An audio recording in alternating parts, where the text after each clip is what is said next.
ng Harry Potter, di ba? Sinabi ko yun sa'yo, di ba? Ayoko ng Harry Potter. Ang dami na ako palabas dyan. Harry Potter pa talaga. Korean drama lang, Harry Potter. Ayoko ng Harry Potter. Ang dami na ako palabas dyan. Harry Potter pa talaga. Nasa isip. So interview daw ni. Hi. Ako sa inyo pag-usara. Ito naman kasi yung nag-video sa akin. Ayoko yung siguti, Amin. Ito naman kasi yung nag-video sa akin Puro na lang Harry Potter. Tapos ayoko talaga ng Harry Potter. Ayoko ng Harry Potter. Harry Potter. Sige, dito apelido ni Kuan. Sa tayo pangalan ni Mato niya.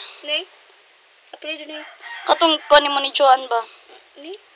Katong friends ni mo sa Facebook. Si Jan? Pardon daw? Ibot ni mo. Pangit yan, di ba? Ayoko ng Harry Potter. Gusto ko Korean.